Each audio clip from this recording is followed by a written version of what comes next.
Hello once again, everyone, and we are under a month out from Yeehaw, and I know some of you will now be putting everything together because that's what all HEMA is to do. I wanted to briefly go over why I want to encourage people to build medium polearms, a little bit about their use to make sure we're all on the same page. I alluded this in my last video, and just that sort of idea. So join me there. So most people in the past we've had a lot of armor killing polearms, which has been fun. It's been great. We've had a high armor population. But the problem with that is that number one, when people are using a lot of these choppers, of course I have to be more closely monitoring pretty much every strike because adrenaline comes up, you weren't meaning to choke up, but things happen. It just gets a little dicey. And so one of the alterations we're making this rule is I'm purposely limiting the amount of reds on the field, even in joint scenarios. Obviously in light scenarios, there won't be any reds present at all. But the point of this is, if you have something that's already qualified as red, if you're coming with a group, maybe consider not everybody bringing their armor killing polearm. You know, if let's say you're coming with a group of 4, only bring like 1. I really don't want it to be quite as common this time around to encourage different sorts of play. So instead, let's talk a little bit about medium polearms, and let's talk about kind of what you're looking to do with them. So I have 3 different heads here. So Dominus Gladius halberd head. I've got an Arkham bulge, and then I've got this bill hook. I have no idea who this is from. But anyway, these are all medium polearms, and they're medium polearms not because necessarily of the heads themselves, because of the lightness of the heads themselves. They're not as dense. The only one, in fact, that is really dense is this one, but it's also very, very light. So its weight and mass is what I judge them by. So generally speaking, you're looking for something pretty light. You're looking for something that's just feels, basically if it feels safe that you would spar with, you somewhat play intensely, and obviously everyone's scale for this is different, but in just very light fencing gear, then it probably qualifies as about a medium. And if it doesn't, that's just gonna qualify as a blue, which is the same as any Danax or what have you. But really, you're trying to find something that has enough firmness that it feels about like a spear is really what you're looking for. Just it has a cutting blade affixed, and these are of course marked with yellow. So these have been on the field for a while. I think most people are probably going to end up having something like a Dominus Gladius head because they're more common, and certainly these halberd heads on a shorter, lighter haft are perfect for this, and in particular with our pike and shot scenario, I really want to see these instead of the armor killing ones, since there's going to be so few helmets probably on the field. So what do you actually do with the medium polearm? What do I want to see out of those people? Because in years past, it's been pretty simple. Let's pretend that Eric here is in full armor, and I'm standing behind my guy, and I have an armor killing polearm. Whack, done, right? Nothing too complicated. And then in the rare instance where someone not in armor appears, stab, done, easy times, right? With these medium ones, as a reminder what the rules are, they're only allowed to strike at nail.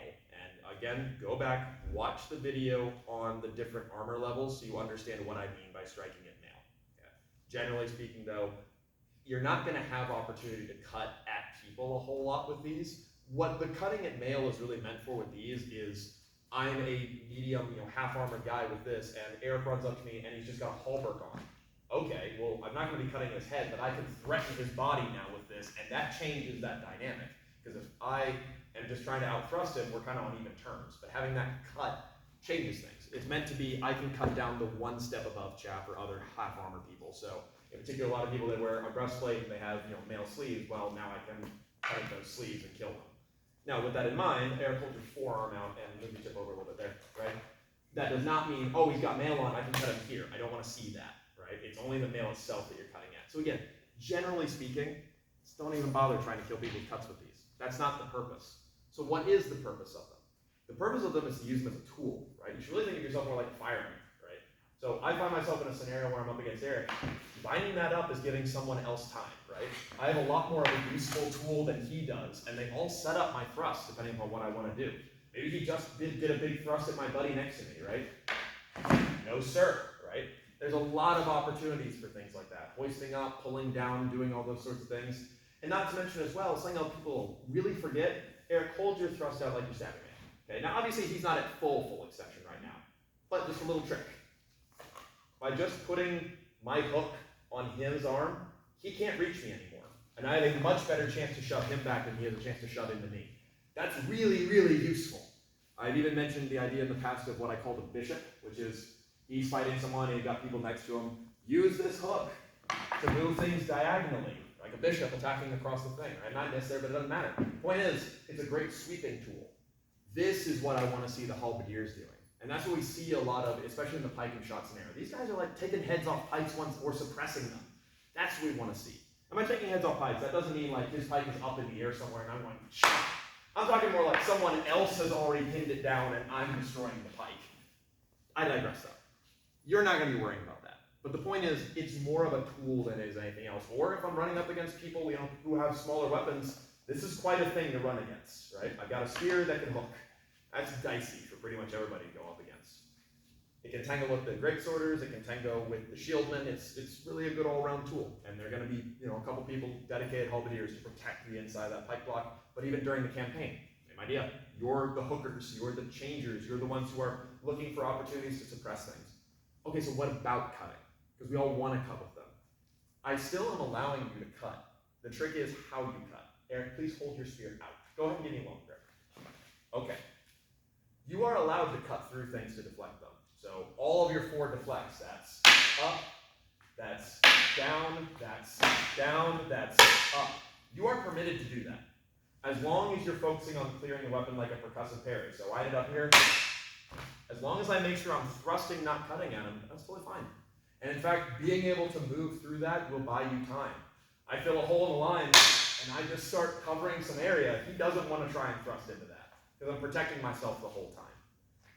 That's really what the medium polearms should be doing. They're adding that ability to have the weight and the mass without being dedicated armor killer, so they can fill that little niche of most of the bonkers are overly focused on bonking. You get to be the support class, basically. So that's what I want to be seeing from this. Again, though, as always, be nice in your thrusts, right?